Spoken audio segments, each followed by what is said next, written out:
Have you ever been to a wedding and watched two people say the most sacred words of their lives and felt nothing?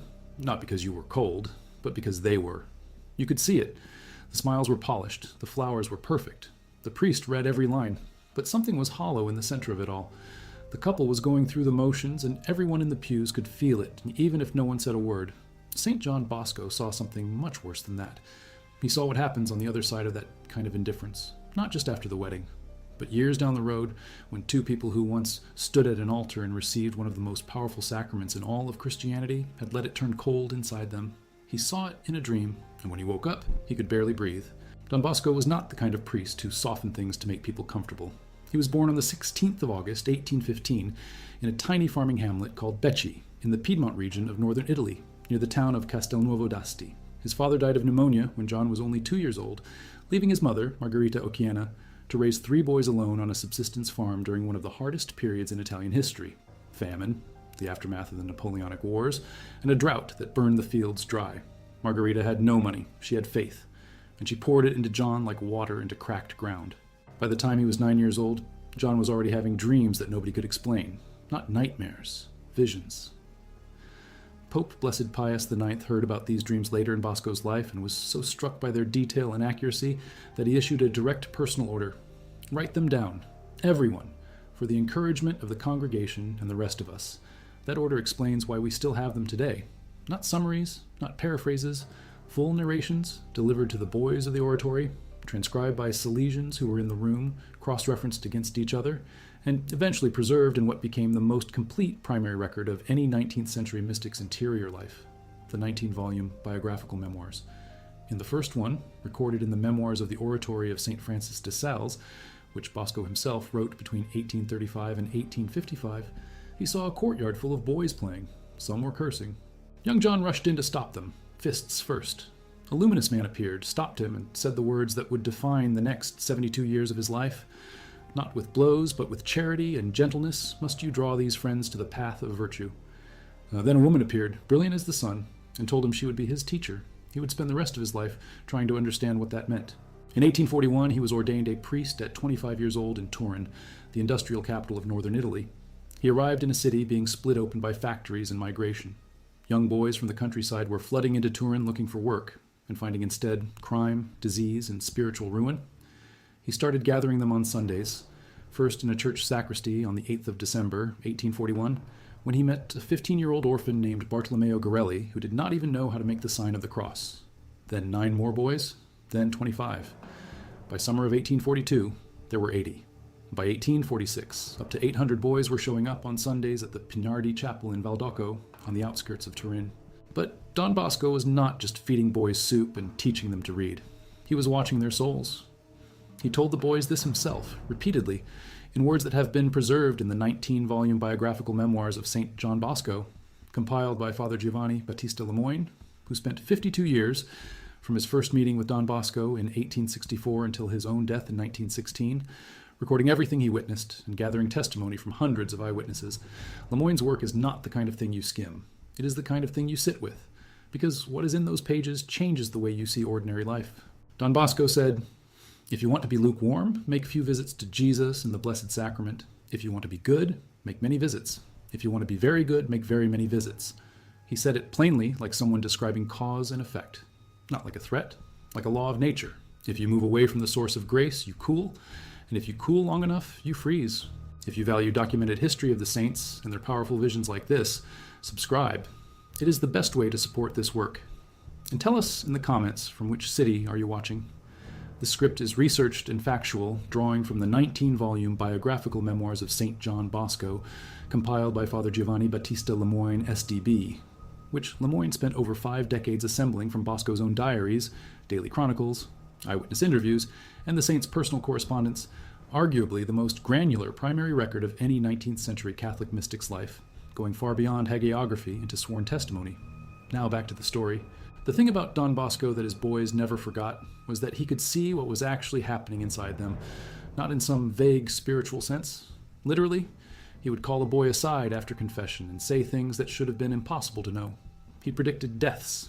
He described sins that had never been spoken aloud. He named states of souls as if he were reading a book. On the 1st of February, 1865, he told the boys of the oratory that one of them would die soon. He did not say who. On the 16th of March, 1865, a boy named Anthony Ferraris died after receiving the last sacraments. A fellow Salesian named John Bisio swore under oath years later. Don Bosco told us many other dreams concerning oratory boys' deaths. We believed them to be true prophecies. During the 7 years I lived at the oratory, not a boy died without Don Bosco predicting his death. This is not legend.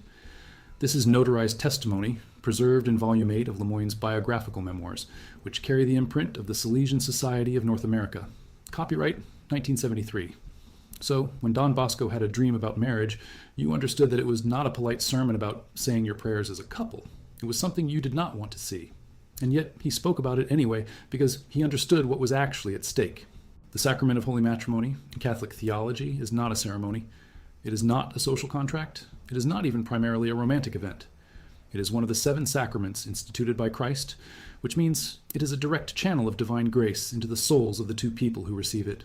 Not once, at the altar, continuously, for the entire duration of the marriage. When two baptized Catholics stand before the priest and exchange vows, they are not just making a promise to each other.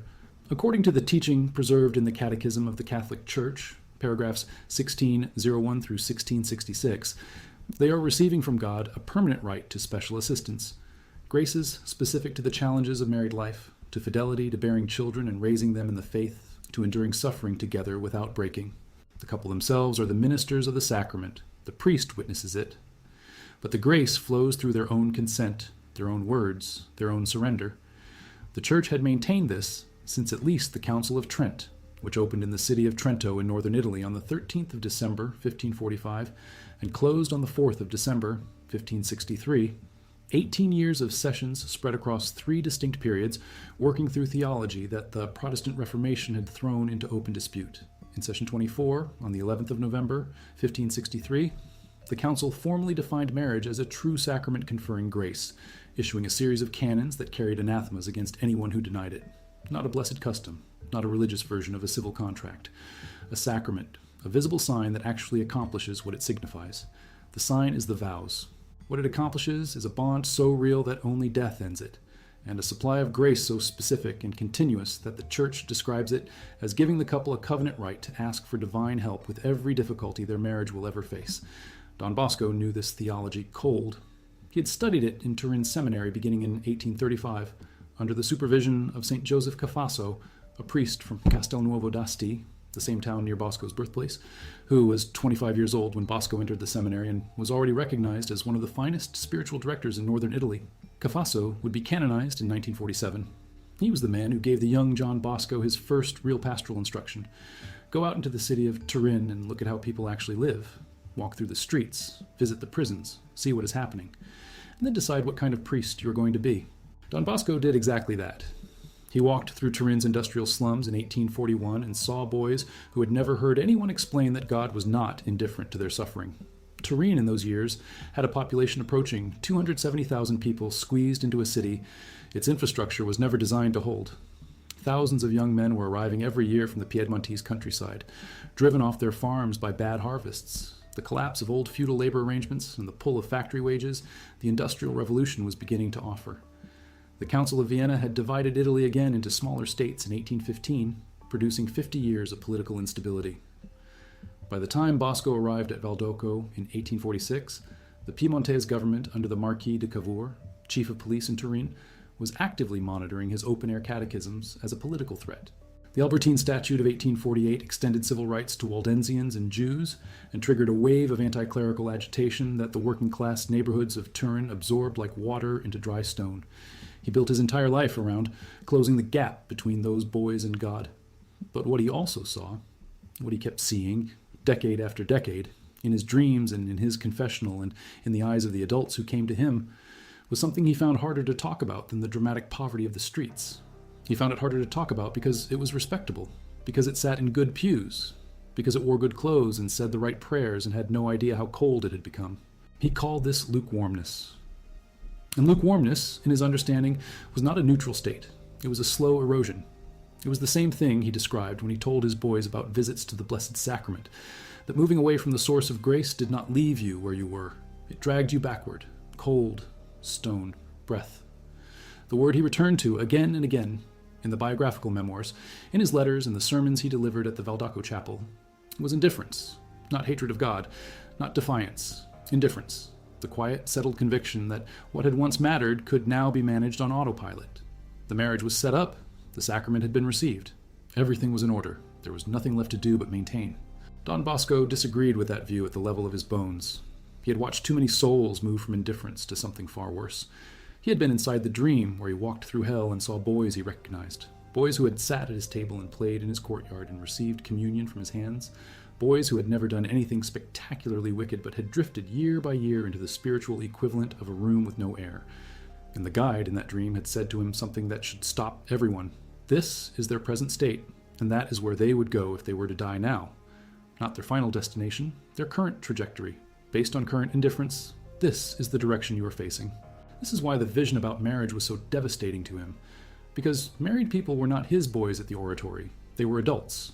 They had made a deliberate choice at an altar. They had said the words that opened the most powerful channel of domestic grace in the entire structure of the sacramental life. They had started with everything, and some of them had used the stability that grace provides to stop moving toward the source of it. The dream happened during a period in his life when the visions were coming almost nightly. The late 1860s in Turin, when he was running the Valdoco Oratory on essentially no money, housing hundreds of boys, managing a growing congregation of Salesians he had formerly founded as the Society of St. Francis de Sales on the 18th of December 1859, with 22 companions and the approval of Pope Pius IX.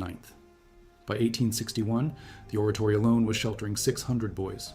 By 1868, when these specific dreams came to him, he had opened houses across northern Italy and into France, each one built on the same logic. Stay close to the sacraments, keep the fire lit, and watch what happens to a soul that does. He was managing all of this at 52 years old, in deteriorating health, in a city that still regarded him with political suspicion, collapsing into bed each night so exhausted that his body was already showing signs of the physical breakdown that would kill him at 72. During Holy Week in 1868, a series of harrowing dreams came to him on consecutive nights that he described as leaving him more done in than if I had been working all night. He narrated them to the boys of the oratory on Sunday night, the 3rd of May, 1868. The most famous of these was the Journey to Hell, a dream in which a guide led him through a vast desert and into a realm of screaming fire, where he recognized some of his own boys and saw the specific sins that had pulled them there. He came back from that dream shaking. He told the boys he saw among the traps that pulled souls to ruin: pride, disobedience, impurity, and above all, human respect. That trap is the one where a person knows what is right and does not do it because they are afraid of what other people will think. But among all the things Don Bosco saw during those years, the ones that stayed with the Salesian community longest were not always the dramatic descents into hell. Sometimes, the most frightening thing was the small revelation, the quiet one, the one about two people who had everything they needed to be saints together, and had let it go cold. A man and a woman had been married for years. They had received the sacrament validly before the church, before God, before witnesses. The priest at the altar had witnessed their vows. They had received communion on their wedding day. All the conditions were met. The grace was real, but in the years that followed, they had drifted, not into any spectacular sin, nothing that would make headlines. They simply stopped taking the sacrament seriously. They stopped praying together. They went to Mass, but not to worship. They went because it was Sunday, and that is what you did. They received communion, but without the preparation and awareness that transforms it. They had children. They ran a household. They were respectable. By every external measure, they were a functional Catholic family. Don Bosco was shown what the interior of that marriage looked like. What he saw was not a wedding. It was a tomb.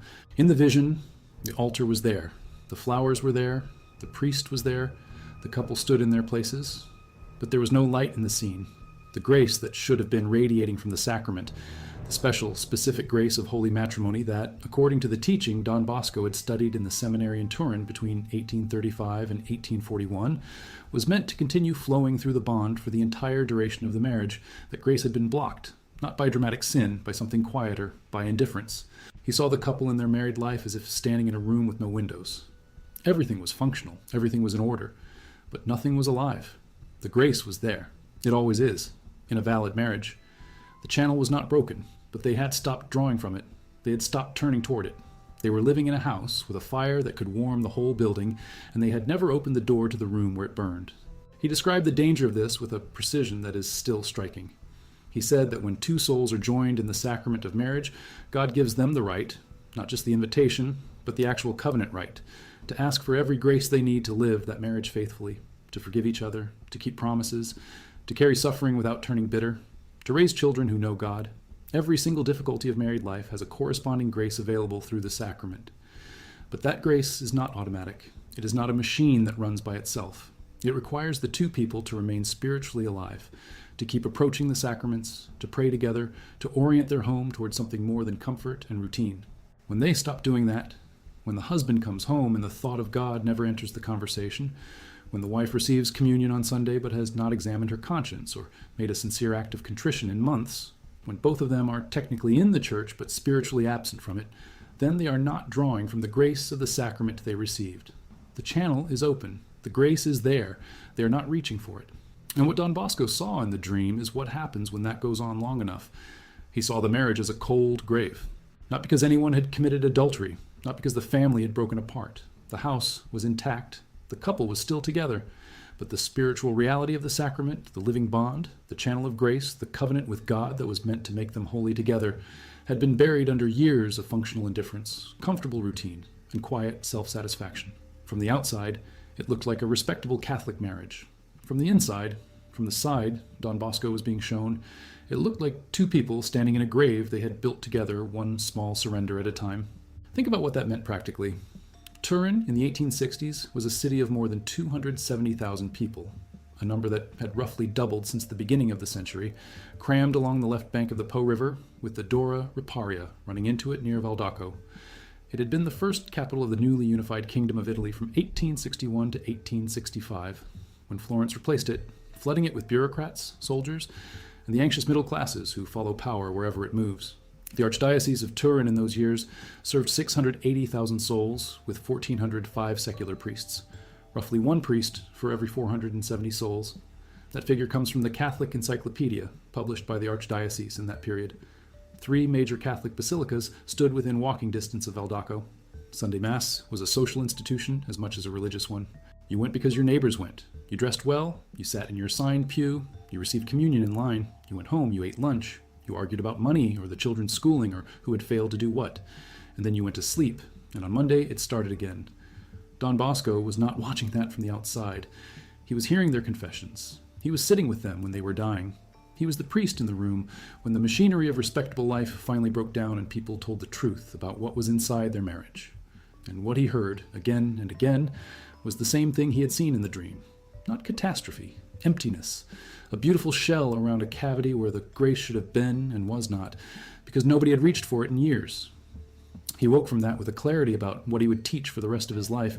He understood, from everything he had seen in his mystical life, that lukewarmness was the most insidious spiritual condition precisely because it looked like stability. Active sin is dramatic. You know something is wrong. Lukewarmness feels like rest. It feels like you have arrived somewhere. You're done with the struggles of early faith. You're settled. You go to Mass. You say the prayers. Everything is fine. But Don Bosco had been to hell and back, and he knew that many of the souls he had seen in that vision were not there because they had committed some catastrophic crime.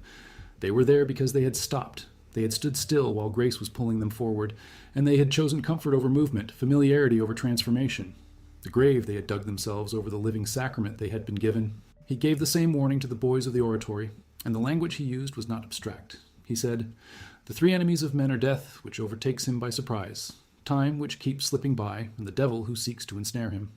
All 3 of those enemies use the same weapon against married people, the idea that there is more time, that you will pray together tomorrow, that you will start attending Mass with real attention next month, that you will go to confession before Easter, and this year you will actually mean it.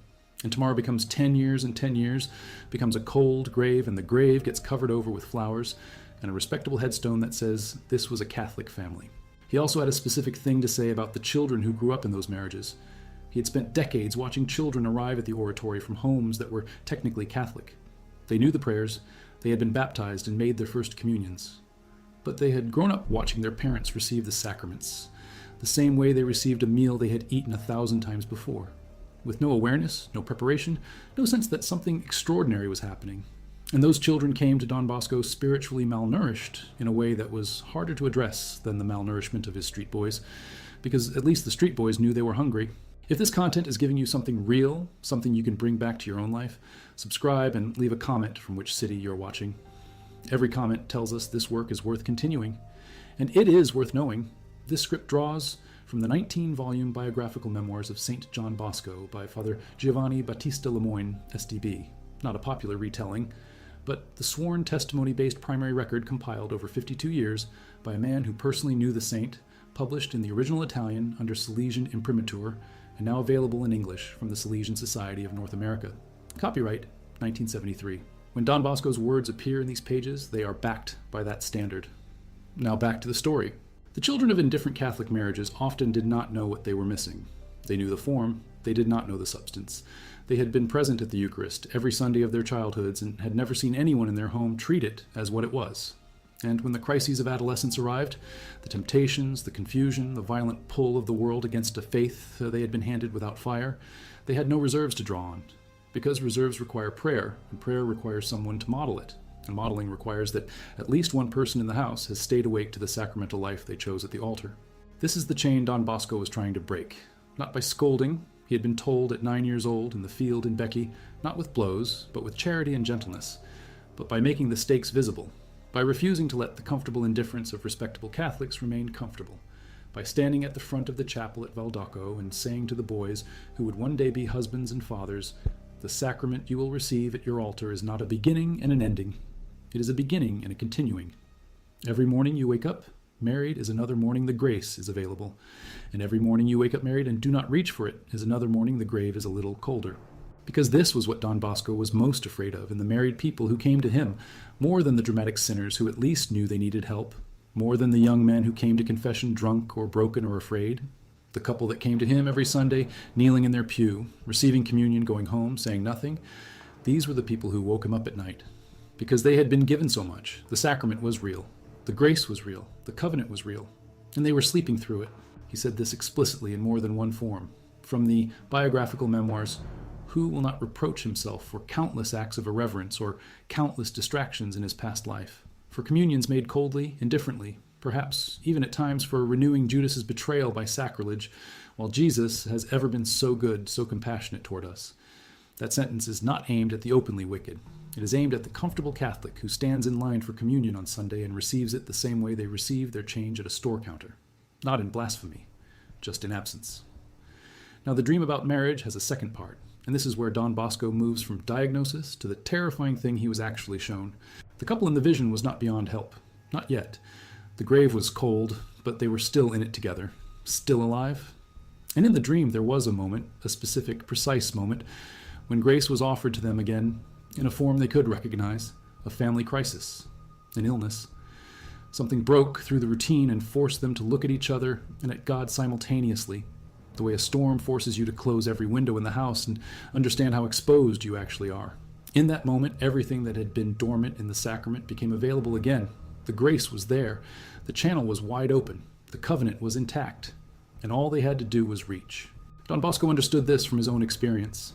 He had watched dying boys in the oratory, boys who had wandered far from the faith, boys who had let years of small surrenders build into something serious, suddenly turn in their last hours and receive the last sacraments with a clarity that stunned everyone in the room. He had also heard enough to know that the last hours are not always enough to undo what the middle years have built. The soul that turns to God at death arrives late. Better late than never. Don Bosco never doubted that mercy was available until the final breath. But the soul that arrives late arrives with nothing. No merit built through decades of faithful sacramental living. No grace stored through years of genuine contrition. You cannot spend 40 years walking away from a fire and expect to be warm when you finally turn around. One of them did reach. One of them did not. Don Bosco was shown what happened in the soul of each person at that moment. The one who reached, who knelt in the hospital chapel at 3 a.m, or who sobbed in the dark and said for the first time in years a prayer that was not routine, who turned in their helplessness toward the God they had been politely ignoring for a decade. That person felt something they had not felt since their wedding day. Not peace, exactly. Something more like a wall of water breaking. Everything that had been stored in the sacrament during all those years of not drawing from it was suddenly available. The grace did not expire. It was not lost. It was waiting. The other person shut down. That person closed inward, used the crisis as evidence of meaninglessness, retreated into management and practicality and the language of coping. And in that retreat, Something in the sacramental bond that had been cold for years became something else entirely. Don Bosco described seeing that soul as having moved from the grave to something below it. He did not describe it as permanent. He never said the soul was lost. He was too careful for that, too formed by the theology he had studied, too aware of the mysteries of mercy. But he described seeing what it looks like when a person is given the great open door of the sacramental grace they accepted at the altar and walks past it. When the wound that could have been the healing becomes instead the sealing.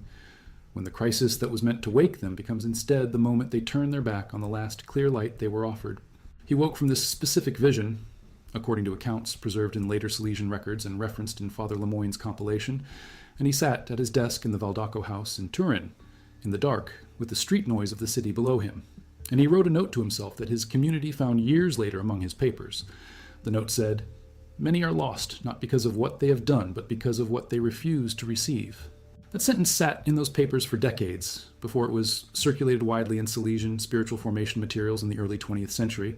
It says everything Don Bosco had been trying to say since he was 9 years old in a field in Becci, since he was a newly ordained priest standing in the sacristy of Cafasso's Institute in Turin in 1841, since he was guiding 700 boys through the Valdaco oratory on a Sunday afternoon, with nothing but faith and the absolute conviction that every soul he was looking at contained a living invitation to holiness that could be accepted or ignored. The sacrament of marriage, he said, is not a document. It is not a memory. It is a living covenant that God honors continuously, every single day, with specific and practical grace for the specific and practical challenges of that specific marriage, those specific two people, those specific children, that specific suffering, that specific joy. The grace does not expire on the wedding day. It does not weaken because you have been married 20 years instead of 2. It does not diminish because you have been through hard things together and come out the other side tired. It grows if you let it. It deepens if you approach the sacraments. It becomes the actual substance of a life that is going somewhere, rather than the empty frame of a life that looks respectable from outside. And if you do not let it, if you close the windows and stay in the comfortable dark, then the most powerful spiritual resource you have been given becomes the most precise measure of your indifference: cold, stone, grave. The boys in the oratory at Valdaco who heard Don Bosco describe these visions were between 12 and 18 years old. Many of them had never seen a functioning Catholic marriage. They came from the streets of industrial Turin, from poverty and abandonment in a world that had no use for sacred things. And yet, Don Bosco taught them to take the sacrament of marriage more seriously than many adults in expensive pews took it. He told them, the grace is real, the covenant is real, the obligation is real, and the consequences of ignoring it are visible, even if you cannot see them yourself, even if from outside everything still looks perfectly fine. Because the grave does not announce itself. It builds quietly, one cold Sunday at a time, one distracted communion at a time, one evening of silence when you could have prayed together and did not. It builds until two people who once stood at an altar and received a living flame of grace are living inside something so cold and still that only a tremendous mercy or a shattering crisis can move them. Don Bosco understood both of those. He believed in mercy, absolutely. He believed in crisis as gift. He believed that the hour was never definitively past as long as a person still breathed. He also believed, and this is the part that kept him awake, that people could sleep through both of them, that they could receive the mercy without recognizing it as mercy, that they could survive the crisis and come out of it having changed nothing, that the channel of grace could be standing open for 40 years, and a person could die having never walked through it. He was canonized on Easter Sunday, the 1st of April, 1934, by Pope Pius XI, who had known Don Bosco personally as a young priest, and who said at the canonization mass that the secret of Bosco's power over souls was not his intelligence, not his organizational ability, not his famous dreams. It was his absolute certainty that every human soul, even the most ruined, even the most asleep, was surrounded at every moment by grace sufficient to transform it. The caveat is that the grace requires consent. It requires waking up. It requires the act, however small, of reaching through the cold toward the heat that is already there. And for married people, that act is not mystical, it is practical. It is going to confession together before Easter and actually meeting the examination of conscience. It is praying a single decade of the rosary before bed, rather than scrolling through a phone until you fall asleep. It is receiving communion with a deliberate act of faith rather than as a Sunday habit. It is saying to your spouse, even once, in plain language, I believe this marriage is a sacrament, and I want to live it like one. Don Bosco never described this as extraordinary. He described it as baseline. He would have said, you are not being asked to be a mystic. You're not being asked to have dreams like his. You are being asked to keep the fire lit in the room where it was placed on your wedding day. Nothing more, but nothing less. He asked his boys to do the same. He told them in the chapel at Valdoco, in words recorded by Father Lemoyne, frequent and sincere confession, frequent and devout communion. That was the whole program. That was the preventive system applied to the interior life. Stay close to the sacraments, and you will not fall far. Move away from them, and you will not notice how far you have gone until the cold is inside the walls. Don Bosco died on the 31st of January, 1888, at the Valdoco house in Turin, at 72 years old, worn through by a lifetime of working 17-hour days on almost nothing. His funeral drew tens of thousands of people into the streets of Turin. The crowds were so large that city officials had to manage crowd control along the route to the Basilica of Mary Help of Christians, which Bosco himself had inaugurated on the 9th of June, 1868. The same year the marriage dream came to him. The Salesian Society he had founded in 1859 with 22 companions had, by the time of his death, 250 houses operating in 8 countries, containing 130,000 children under care. 6,000 of those children became priests. Pope Pius IX had told him in a private audience that he expected the congregation to spread across the entire world. At the time of that audience, Bosco was still running a single oratory in Turin on donated bread and borrowed premises. He was canonized 46 years later on Easter Sunday of 1934. In the chapel at Valdoco, among the documents found in the years after his death, was a record of more than 150 prophetic dreams of the church, of souls, of futures that had not yet happened and then did. Among them, carefully preserved in the Salesian archive at the oratory of St. Francis de Sales in Turin, is the account of the dream about the cold grave.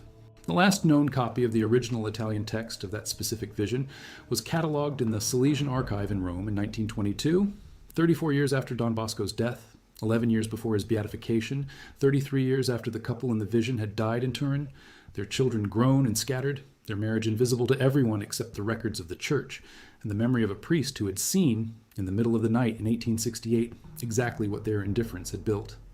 The last notation in the archive file reads, "He left no names, he left only the warning.